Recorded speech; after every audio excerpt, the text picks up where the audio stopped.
I'm Daniel Reyes, 31, a freelance wedding photographer who never thought he'd be the center of one. The music was already playing one of those elegant string quartet renditions of a Coldplay song, echoing too crisply in the old cathedral. Candles flickered in the alcoves, and flower arrangements taller than toddlers framed the altar in symmetrical bursts of white roses and eucalyptus. The smell was thick, almost sweet enough to choke on.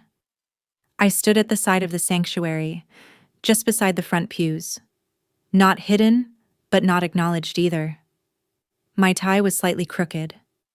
I adjusted it for the third time, trying not to look like someone waiting for a seat that wasn't coming. People bustled in her cousins in matching dusty blue gowns. My mom in the second row already dabbing her eyes with a satin-edged tissue. But I wasn't crying. I wasn't even blinking.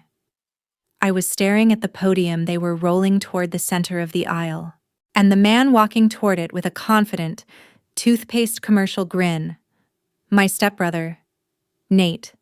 "Excuse me," I said quietly to one of the ushers, a kid with a too-big jacket and a clipboard. "There must be a mistake. That's supposed to be me." He blinked at me, then smiled politely. "Actually, the groom's speech is at the reception. This is just the family toast." Mr. Nate said he was asked to open. Mr. Nate. I nodded, my mouth a line of disbelief. "Sure. Thanks." I didn't protest. What was the point? The music swelled. Guests turned. The pews were full. She hadn't looked back once, not even when she entered. I stood there, hands in my pockets, while Nate tapped the mic and gave a charming little chuckle like he was testing a punchline. I knew that laugh, the kind he gave before saying something that sounded sweet to everyone else, but sharp only to me. He straightened his pale linen suit and said, "It's not every day your little brother gets married to the most beautiful woman in the room." Then he winked. Not at her. At me. My throat burned. Not with anger. Just that quiet, tightening heat when the floor under you feels thinner than it used to. If you've ever been pushed aside while someone else steals your moment, drop a comment or tell me where you're watching from. Hit like if family drama ever made you feel invisible too. The speech kept going. Laughter. Applause. My mother clapped like she was at a Broadway debut. Her rings clicked. My best friend Jack glanced back at me once, brow furrowed like he didn't quite understand why I was still standing, still silent. I turned to walk toward the back, maybe find a glass of water, maybe just vanish for a minute when I felt a hand brush my shoulder. "Mr. Reyes," a woman's voice said, warm but unsure. I turned. The event coordinator was there, clipboard, headset, heels sinking into the velvet rug. Behind her stood Father Thomas, the officiant, and beside him, someone I didn't expect. Her father, not my stepfather. Her father, retired Navy, stone jaw, reputation for never saying more than 2 sentences at a time. He looked right at me, then turned to the coordinator. "That's the groom," he said clearly. "Get him the mic." The quartet stopped mid-bar. Just a second too soon. Silence fell. Nate's hand dropped from the podium like it had been burned. Heads turned. My mother stopped clapping. My fiancé's lips parted. Confused. The hush stretched. And I stood there. The weight of everyone's eyes finally landing where they were supposed to. I felt it the moment they all saw me. It wasn't until I took the mic that I realized my hands were shaking. Not from nerves those had burned off hours ago. It was something else. That strange, electric feeling that rises in your body when something unfair finally shifts in your favor. When the floor stops sinking, just long enough for you to plant your feet. "Thanks," I said, voice low, clearing my throat into the mic. I didn't look at Nate. I didn't need to. His silence said more than his speeches ever did. I scanned the room. All those faces. Some I knew. Some I didn't. Some had always looked through me, never quite at me. I could see my uncle's raised eyebrows, my cousin Allie pausing mid-sip of her champagne, even my own mother, lips pursed so tightly they looked bloodless. But then there was Jack, nodding gently, like he was willing me forward. And there was my fiancée Maya, sitting at the far end of the first row, the hem of her dress tucked neatly under her, bouquet resting on her lap like it weighed more than she expected. Her eyes met mine. For the first time all day. She didn't look away. I wasn't supposed to speak here. I began. Or at least, that's what I was told. But apparently, some things need to be said in front of the people who've been watching your story without ever knowing what really happened behind the curtain. There were no gasps. Just silence. Tight. Waiting. I've loved Maya for 7 years. That's 2,055 days. We started with cheap tacos and late-night walks because neither of us had enough to go out properly. I remember the exact sweater she wore the night I told her I had no idea where my career was going, and she looked me in the eye and said, "Then I'll wait for you to find it." Someone laughed awkwardly near the middle row. I kept going. Through her residency, my canceled gigs. The time we shared a one-bedroom with a hole in the bathroom floor, I never once thought I'd have to fight to be taken seriously by her family. But I did. And I didn't mind. I thought, maybe love speaks quietly. Maybe you don't have to shout if the truth is real. I paused. Not for effect. I just needed to breathe. But when someone else tries to speak for you, someone who isn't even a part of your story, that's when you realize silence can look a lot like consent. Maya sat straighter. I wasn't going to say anything today. Not at the ceremony. Not at the reception. Not even when I found out about the texts. Now there was a sound. A chair shifted. A fork clinked. I reached into my jacket pocket. My fingers closed around the folded printouts. I'd thought about burning them. Deleting them, pretending I never saw the messages Nate had sent to Maya 2 months ago. But I didn't, because they were real. I unfolded the papers slowly. Let me read you a few lines from the man who just introduced himself as my big brother. He doesn't see how bored you are. How could someone like him keep someone like you interested? My voice was steady now. Maya's face was pale. We both know this wedding is happening because you're scared to call it off. You don't owe him your whole life just because he was there during your broke years. I heard a muttered curse. I didn't stop. If you want a way out, I'll help you disappear. No questions asked.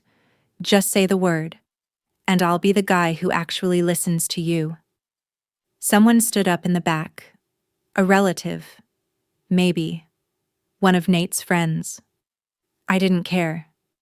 He sent that on a Thursday afternoon, while we were picking out centerpieces, while he smiled across the table at both of us. That was the day I realized I wasn't paranoid. I wasn't insecure. I was just being undermined, quietly, strategically, by someone who wanted this moment for himself. I folded the papers and slid them back into my pocket. I didn't wave them in the air. I didn't shout. I just let the words hang there. Then I looked at Maya. Only her. I don't know what you told him. I don't know how many times he messaged you, or what you answered, or if you answered at all. I never asked, because I was afraid of what it would mean if I did. She blinked, her eyes glassy. I love you, I said, but I needed to say this out loud. Because I will not start our marriage pretending I didn't see the crack in the wall. We either fix it together, or we don't go in at all. My throat tightened again. This time, it wasn't shame. It was grief. The quiet kind. I'll be outside, I said, stepping back and handing the mic to the stunned coordinator. If you want to walk out with me, great. If not, I'll understand. And with that, I stepped off the stage. I didn't hear applause. I didn't expect it. I didn't want it. I walked down the aisle like someone heading the wrong way in a one-way tunnel. Past all the faces that had once smiled at Nate's jokes. Past the altar. Past the choir loft with its hollow organ pipes. I kept walking. Outside. The light hit me like a breath I hadn't taken in hours. A wind moved through the sycamore trees. The scent of roses was gone, replaced by air. Real air. I stood under the stone arch and looked out at the parking lot. Rows of black sedans, ribbon-tied SUVs. I could hear the faint sound of murmuring behind me, but I didn't turn around. 5 minutes passed. Then 7. Then footsteps. Heels. Not hurried. Not shy. I turned, slow. Maya stood there, her veil lifted over one shoulder, her hands empty. No bouquet, no script. Her eyes locked on mine. She didn't speak right away. Then I never answered him. I nodded. I should have told you sooner. I thought I could just ignore it, and it would go away. You don't owe me an explanation, I said, though a part of me ached to hear it. She stepped closer. You're wrong. I do. Because you weren't invisible to me, Daniel. I got used to people talking over you, and I should have stopped them. The wind picked up. A petal from her bouquet drifted past us like it had escaped something. She held out her hand. If you still want me to walk with you. I looked down at her fingers. Steady. Bare. No ring yet. I took her hand. Behind us. The doors were still open. Somewhere inside. Someone was speaking into a mic again, trying to recover the moment. But it was gone. Out here. It was just us. And finally, it felt like the beginning. We didn't go back inside. We didn't run either. It wasn't dramatic. It wasn't some fairy tale escape with music swelling and guests gasping. We just walked. Past the courtyard fountain. Past the decorative arch we were supposed to walk through as husband and wife. I remember noticing how the rose petals laid out for us were already turning brown around the edges. That felt about right. Maya's hand stayed in mine the whole time, and neither of us said much until we reached the far end of the property, where the hedge gave way to the lower garden paths. No one followed. No camera crews. No bridesmaids or planners with clipboards. Just 2 people in wedding clothes walking into a part of the venue they weren't scheduled to use. There was a white wrought iron bench near the edge of a slope, overlooking the vineyards. She sat first. Her dress folded awkwardly beneath her, and she didn't bother adjusting it. I sat next to her. Close, but not too close. I didn't know if I still had the right to. For a long moment, the only sound was wind moving through the grapevines. That, and the occasional hum of tires from the service road far below. I think I kept waiting for someone else to speak up. She finally said. I looked at her, but didn't answer yet. I thought, if this is wrong, someone will say something. His mom? Maybe. Or Jack.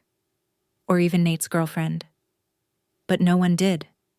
And I took that silence as a sign that maybe I was overreacting. She turned to face me fully. But you weren't. You saw it. And you were the only one brave enough to do something about it, even if it ruined the day. It didn't ruin it, I said. It just revealed it. She nodded slowly. Her hair had come loose from the bun the stylist had crafted so carefully earlier. A few strands curled near her jaw.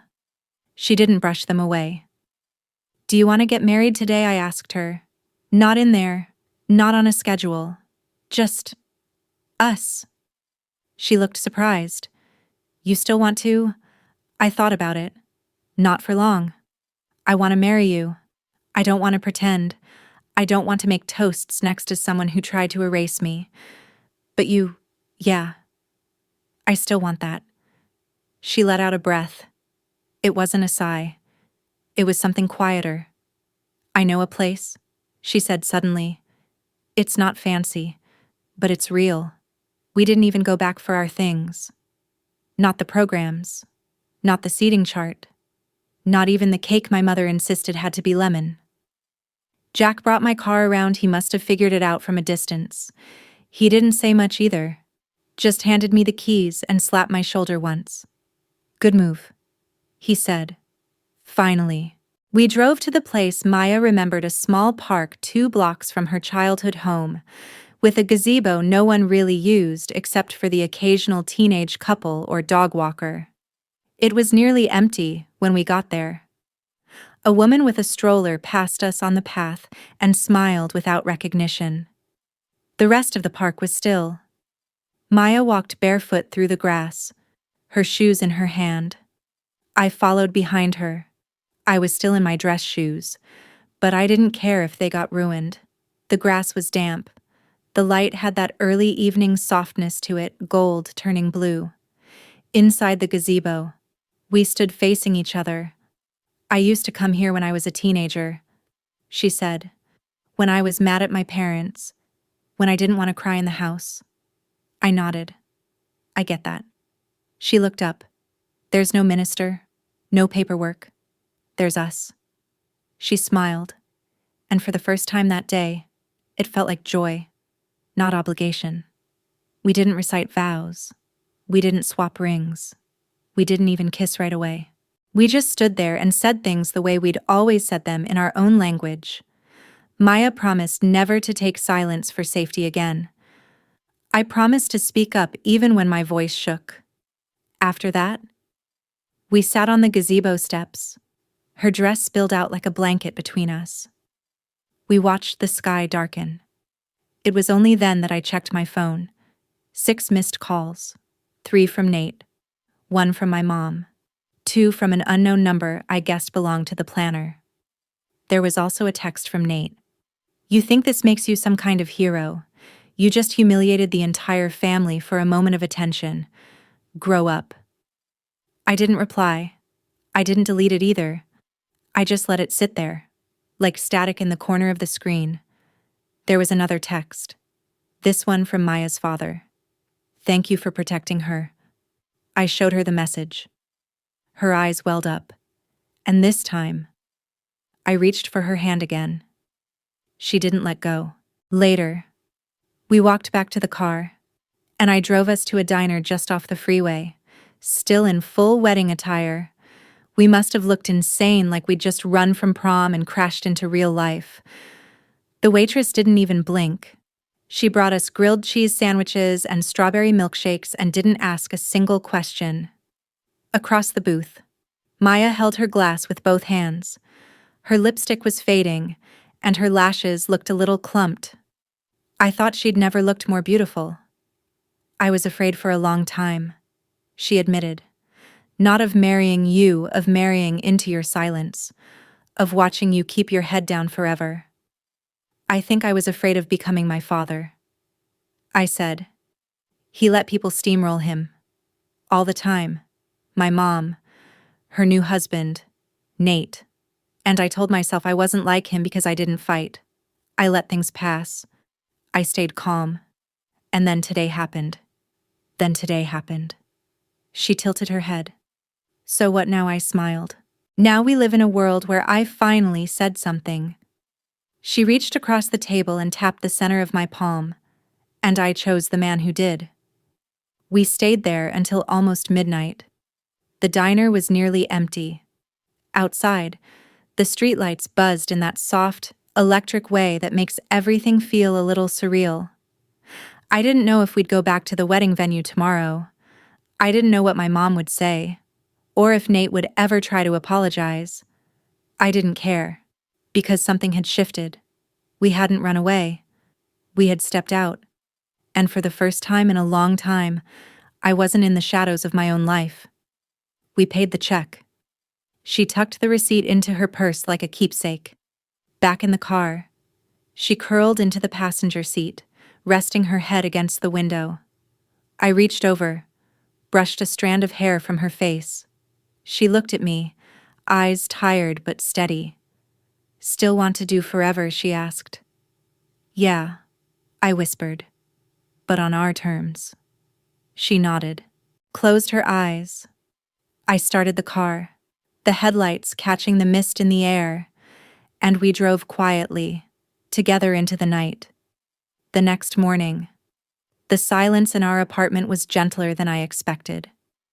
No angry voicemails blaring through the phone, no flowers wilting by the door, just sunlight sneaking through the curtains and the soft rustle of Maya in the kitchen, barefoot, humming something tuneless as the kettle boiled.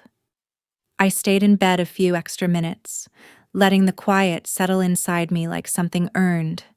When I joined her, she already had 2 mugs of coffee waiting, hers black, mine with oat milk and a spoon still inside. She didn't say good morning. She just pushed the mug toward me and leaned against the counter. I talked to my mom, she said. I raised an eyebrow. She cried.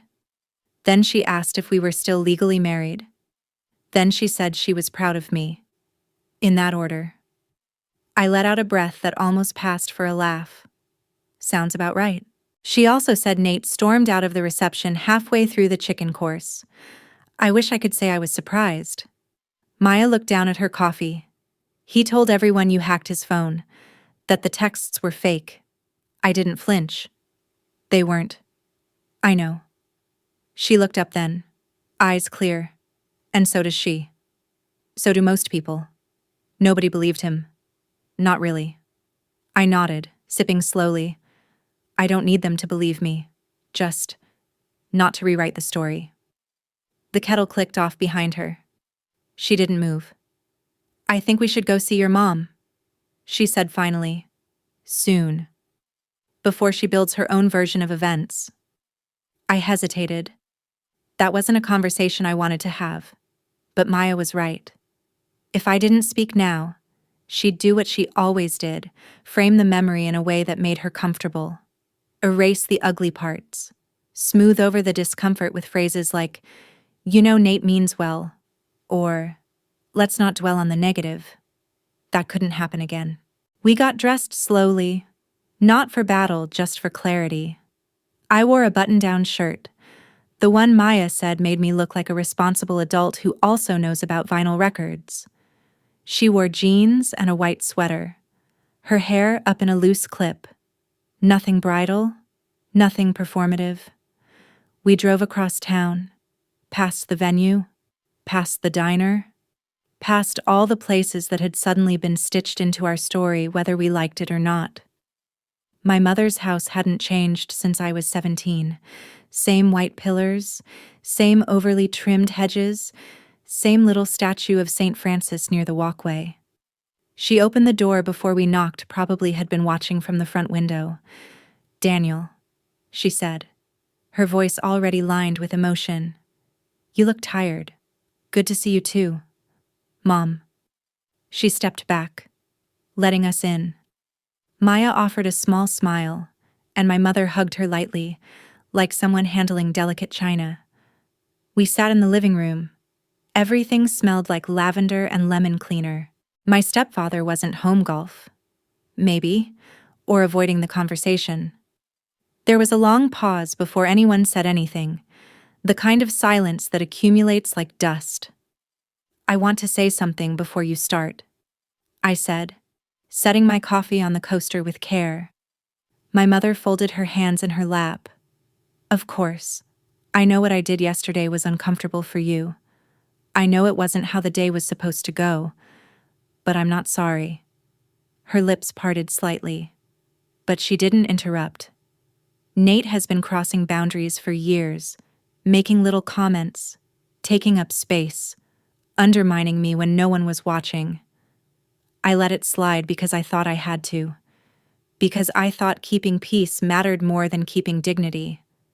She blinked. Slowly. But I'm not doing that anymore. Maya sat quietly beside me, letting me steer the moment. I know he's your husband's son. I know you love him. But I need you to understand that loving him doesn't mean pretending he didn't do what he did. My mother looked at the fireplace, at the corner where a framed photo of our blended family still sat. Nate's smile beaming from the center, mine off to the side. "Do you really think he meant to hurt you?" she asked quietly. I exhaled. Not angry. Just tired. "I think he wanted to erase me, and I think he almost did." She nodded. "Once. I didn't know about the messages. I believe you. But part of me thought you were overreacting, that you were being dramatic. You always were the quieter one." I had to be. Another silence. Then she said something I didn't expect. "I saw your face when he started the speech, and I looked away." Maya leaned forward, gently. "Why?" My mother didn't answer right away. Her voice cracked when she did. "Because it reminded me of your father, the way he used to sit in the back of the room while I praised someone else." I saw it, and I couldn't look at it again. I didn't know what to say to that. I had no script for that kind of honesty, so I just said, "Thank you for telling me." We stayed a while longer. She asked about the park, about what we said in the gazebo. We didn't share everything, but we gave her enough. When we left, she hugged me for real, arms tight, like something was finally giving way inside her. Back in the car, Maya didn't speak until we hit the freeway. That was braver than the speech. I glanced over. "How so?" "Because you didn't need an audience for that one, and you still said it." I smiled. A small one, but real. The next few weeks moved strangely. People reached out, some with genuine warmth, some with passive curiosity. There were apologies, half apologies, questions disguised as concern. Jack showed up one night with a bottle of wine and a card that just said, "To the only man I know who'd turn a wedding into a TED Talk." We laughed harder than we had in weeks. Nate, on the other hand, went quiet, which was more unnerving than anything he could have said. Silence from him always came before a storm. I didn't know what form it would take: a public post, a whispered rumor, a Thanksgiving ambush. But I was done bracing for him. Maya and I went back to the gazebo one evening, just before sunset. She wore a denim jacket over a cotton dress. I brought my camera, not for work, just for us. I snapped a photo of her standing at the rail, eyes closed, breathing in the dusk. Then one of her laughing at something I said. Then one of her reaching for me. When I developed them, I saw something I hadn't before. We looked like we belonged. Not because it was perfect, not because we had approval, but because we'd survived the fire and decided to rebuild on our own ashes. No lies, no speeches, just truth. And that was enough. A month passed before we saw Nate again. It was at my cousin Layla's baby shower. Of all places, pastel balloons, cucumber sandwiches, a diaper cake centerpiece. Maya and I almost didn't go. I told her we could skip it, send a gift, blame it on work. But she looked at me and said, "Avoiding him means he still controls the room." So we went. The party was hosted in the sunroom of Layla's house, glass walls letting in warm afternoon light. Kids ran barefoot across the lawn while adults hovered around folding tables, making polite conversation about bottle brands and nursery paint colors. The smell of sugar cookies and lavender lotion hung in the air like a nervous perfume. We had just finished signing the guest book when I heard his voice behind me. "Well, if it isn't the Speech King." I turned, slow and steady. Nate stood there in a navy polo, sunglasses hooked on his collar. His smile was that practiced half smirk he always wore when he needed people to think he was just being playful. "Nate," I said calmly. Maya moved closer to me without a word, her fingers brushing mine. "I gotta say," he continued, rocking back on his heels, "I've seen a lot of stunts, but hijacking your own wedding, bold move." Man, I didn't flinch. didn't know honesty was considered a stunt. He shrugged, looking around to make sure people were watching just enough to create a scene without making it obvious. Funny how everyone thinks you're the victim now. You've always had a talent for flipping the script. I exhaled through my nose. I didn't flip anything. I just read your lines out loud. Maya tensed beside me. Nate's eyes flicked to her, a small flash of something bitter crossing his face. He leaned in slightly. You know, I always thought she was too smart for you. Guess she proved me wrong. Before I could respond, Maya stepped forward. You're right, she said, her voice quiet but direct. I am smart. That's why I married someone who tells the truth. Nate blinked. Whatever version of me you created in your head, she went on, you can keep her, but don't confuse your fantasy with my life. There was a pause. Then, with an icy little chuckle, Nate muttered, enjoy the pedestal while it lasts. And he walked away, like nothing had happened. I turned to Maya. You didn't have to do that. I did, she said, eyes steady. You said your piece? I needed to say mine. The rest of the afternoon passed in a blur of gender-neutral baby gifts and lemon punch. But the air had shifted. No one approached Nate like they used to. No laughs at his jokes. No whispers behind cupped hands. Just space like the room was finally adjusting around the absence of his charm. After the party, Maya and I drove in silence for a while. Then she said, he thinks he's still the main character. I nodded. He always has. But the story moved on without him. I looked at her, hands folded in her lap, the light from the window turning her skin golden. Yeah, I said. It did. Back at home. I checked the mailbox and found a letter addressed to me. No return address. But I recognized the handwriting. It was Nate's. I opened it at the kitchen counter. It was short, 5 sentences. Daniel, I've been thinking a lot about what happened. I'm not sorry for what I said. I meant it. But I didn't mean for it to blow up like that. You should have just come to me. N. I set the paper down. Unreadable. It wasn't an apology. It wasn't even a peace offering. It was an attempt to rewrite the story. Again. Maya picked up the letter and read it. She didn't say anything at first. Then it's like he wants credit for being honest about being awful. Exactly. I folded the letter and placed it in the bottom drawer of my desk. Not because it meant anything, but because someday I'd need to remember how far I'd come. In the weeks that followed, we began to settle into something resembling a new rhythm. We didn't send out wedding thank yous. We didn't post a single picture. Instead, we bought a secondhand bookshelf and filled it with cookbooks and poetry and graphic novels. Maya brought home a dying plant from the hospital waiting room and nursed it back to health. I said yes to a last-minute photography job upstate and spent 3 days in the woods photographing a couple who'd eloped in hiking boots. We stopped needing to explain ourselves. One night, as we lay in bed, Maya turned to me and asked, do you ever miss being the quiet one? I thought about it. There was safety in it, I admitted. People leave you alone when they think you're harmless, but it cost you something. Yeah. She rested her head against my chest. I'm glad you stopped paying. Outside, the city hummed. Cars, distant sirens, someone's music bleeding through a nearby window. And yet, inside our little room, it felt still.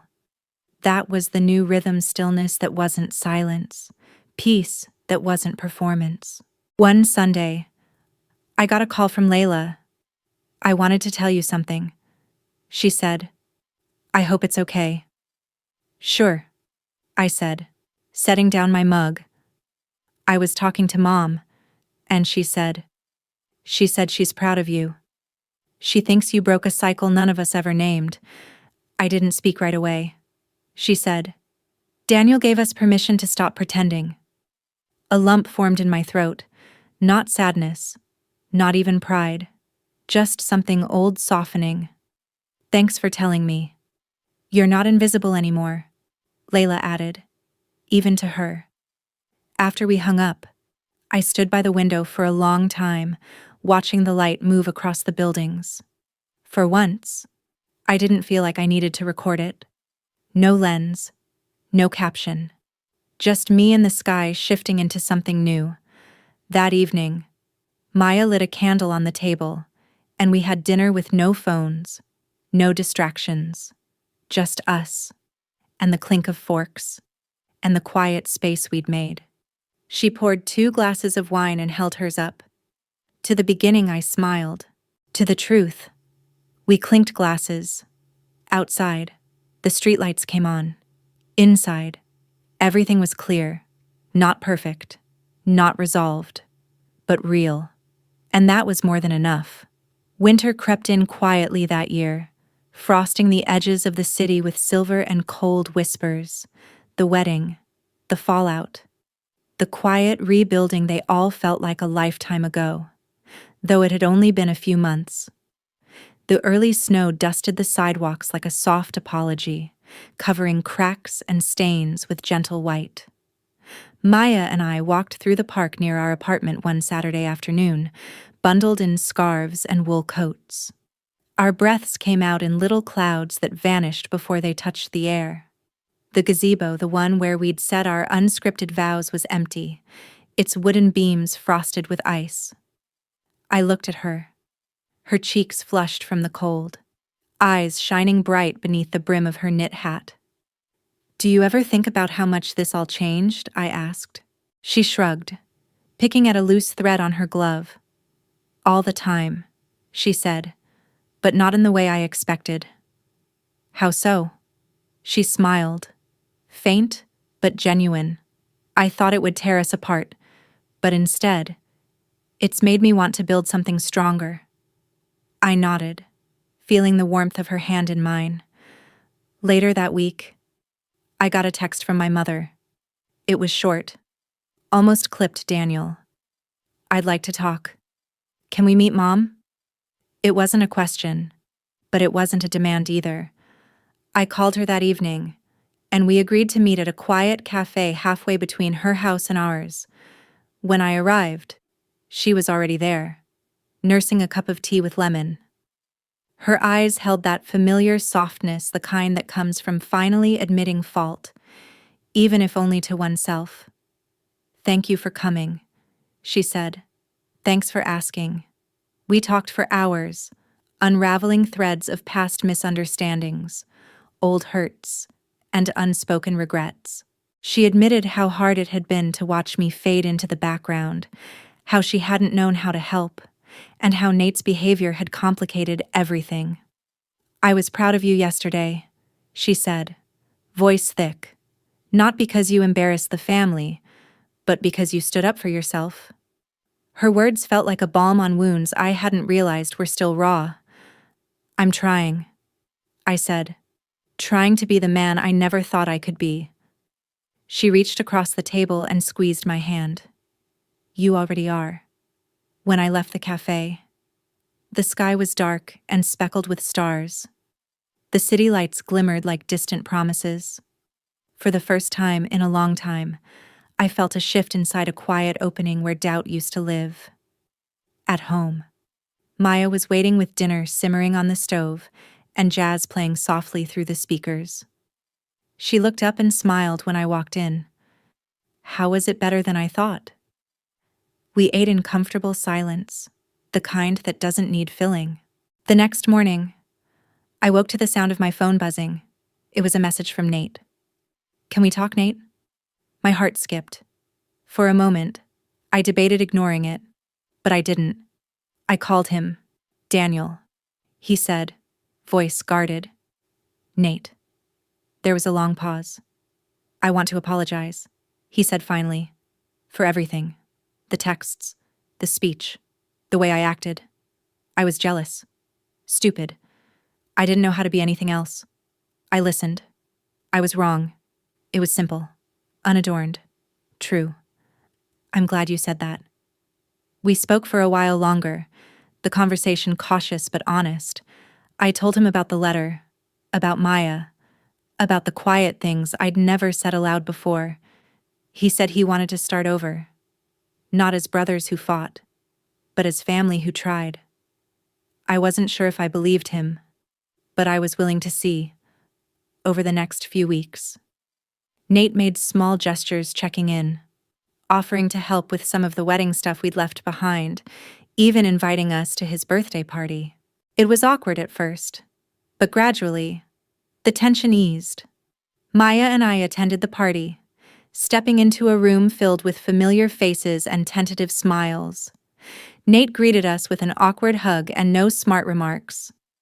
Later, as we left, I whispered to Maya, "Maybe this is the beginning of something different." She nodded. Or the end of the old.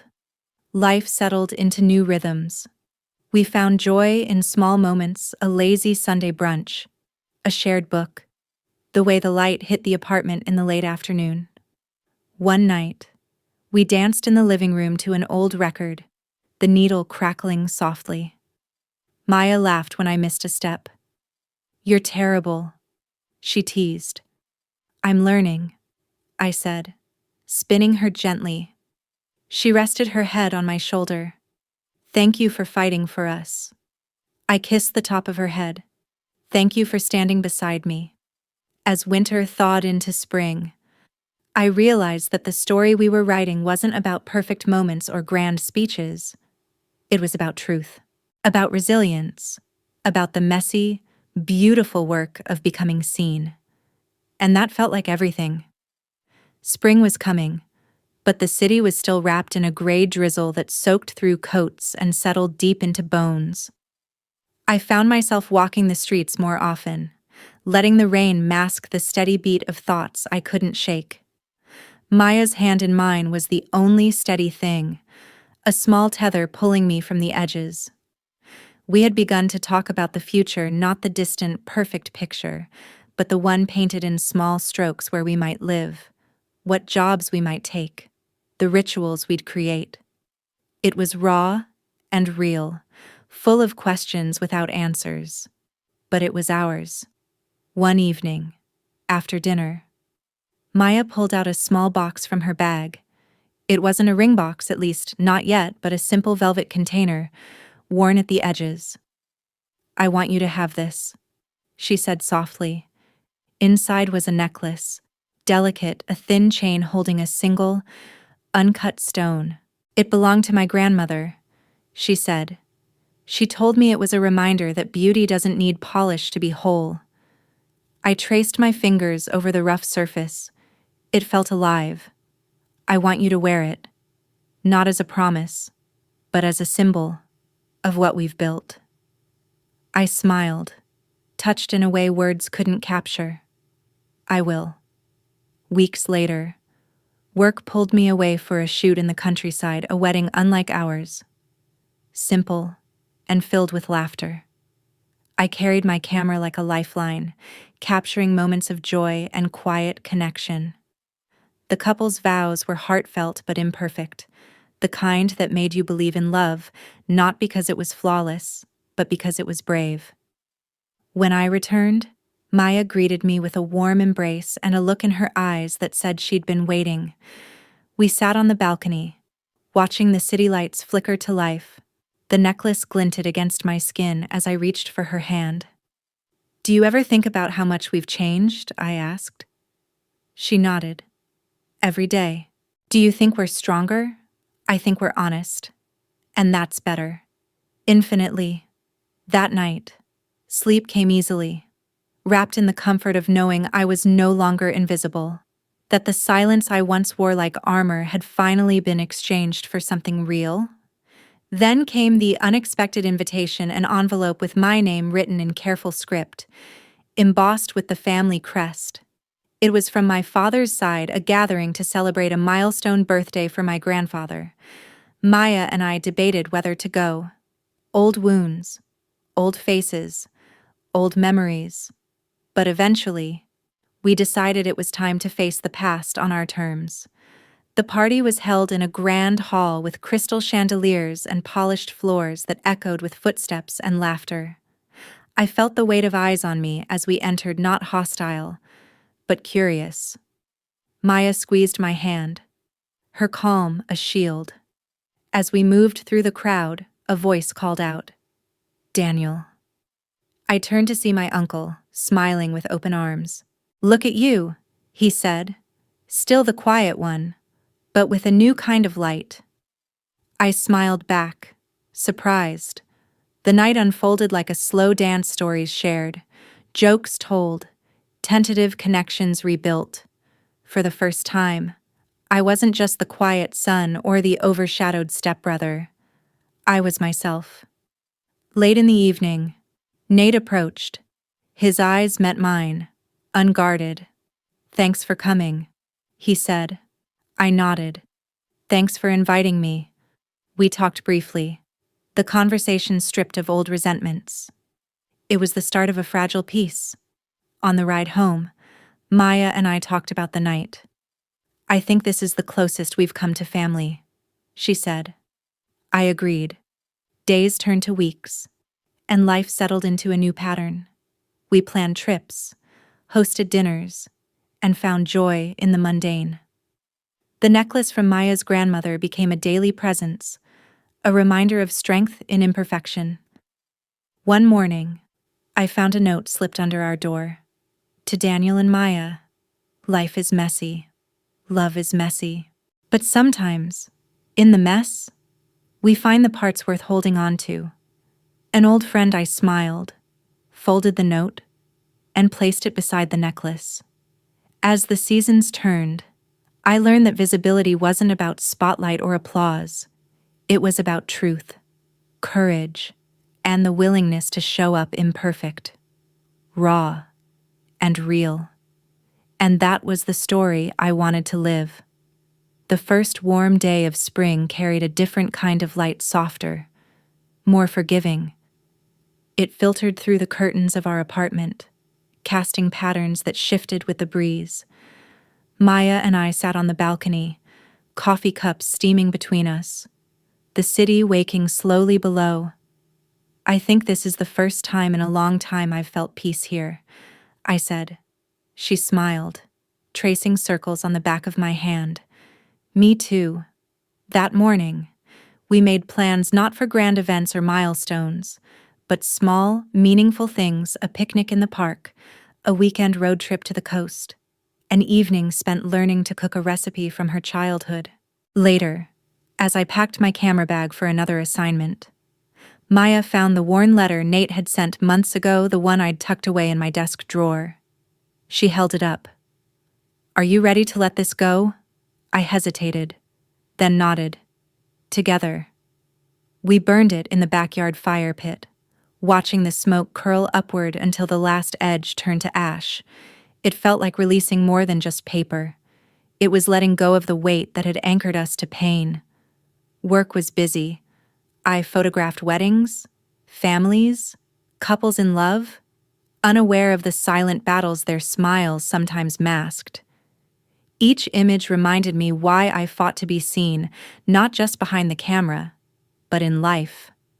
One afternoon, a message popped up on my phone. It was from a woman named Sarah, a client from a shoot months ago. "I just wanted to say thank you. Your photos made me see my family differently."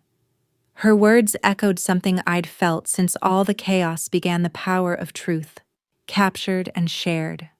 Maya and I started volunteering at a local community center, helping organize events for families navigating difficult transitions. It was grounding work, reminding us that invisibility was a shared experience, but so was resilience. One evening, after a long day, Maya and I sat wrapped in blankets on the couch, the soft glow of fairy lights filling the room. "Do you ever think about how far we've come?" she asked. "All the time," I said. "From the silence to the noise, from hiding to being seen." She smiled, her eyes reflecting the lights. "I'm proud of us. I'm proud of you." We held each other, not needing words. The city outside pulsed with life, the distant honk of horns, laughter spilling from open windows, the steady hum of the night. Inside, our quiet sanctuary felt like the world's center.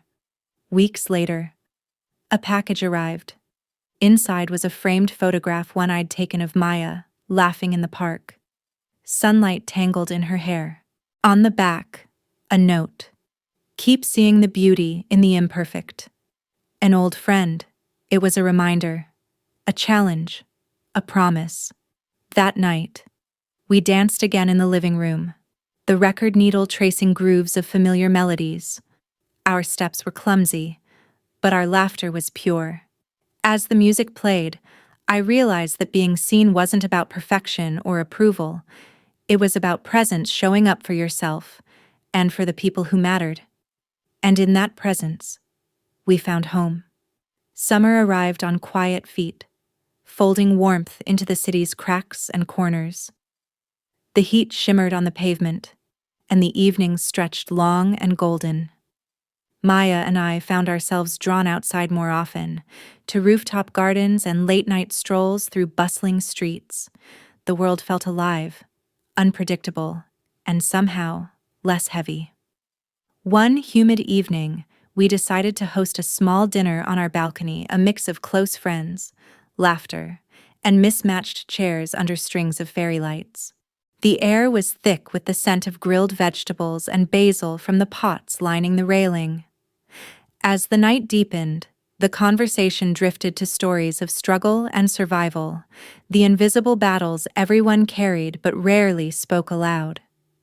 I listened as my friends shared moments of being overlooked, underestimated, or dismissed the same shadows I'd known so well. When it was my turn, I hesitated, then told them about the wedding, the speech, the texts, the moment I reclaimed my voice.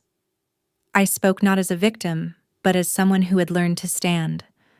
Maya squeezed my hand under the table. Afterward, as the last guests drifted away and the city lights blinked like distant stars, we sat alone amid the scattered plates and half-empty glasses. I never thought I'd feel this whole, I admitted. She smiled softly. Neither did I. The next morning, I received an email from a young photographer asking for advice. He'd seen my work online and wanted to know how I balanced vulnerability with professionalism. I wrote back, telling him that being seen was the hardest yet most necessary part of the journey. That truth wasn't just a subject to capture, but a path to walk. A week later, Maya and I took a trip to the coast, where the ocean stretched endless and forgiving. We walked barefoot on the sand, waves brushing our ankles, the horizon melting into a watercolor sky. There, away from the city's pulse, I felt the weight of the past begin to lift. The silence I'd once worn like armor was now a space for listening to her, to myself, to the world's quiet pulse. On the last night of our trip, we sat by a fire pit, the crackling flames dancing against the dark. Maya leaned into me, and I held her close. I want to keep building, she said. Not just our life, but the kind of love that isn't afraid to be seen. I nodded. Me too. Back home, life settled into a gentle rhythm work. Friends. Moments of unexpected joy. The necklace from her grandmother remained on my nightstand, a talisman of the journey we'd traveled. One afternoon, a package arrived from my mother. Inside was a photograph, an old family portrait, but with a new inscription on the back to Daniel, for the courage to speak your truth. Love. Mom. I folded the note carefully, feeling a quiet pride that had nothing to do with grand gestures or public approval. It was the kind that grew slowly, like roots finding soil. As the seasons turned, I realized that being seen was less about spotlight and more about honesty, less about perfection and more about presence. And in that presence, I found not just acceptance, but peace. Maya's hand in mine, the city breathing around us. I knew the story wasn't finished. It was just beginning.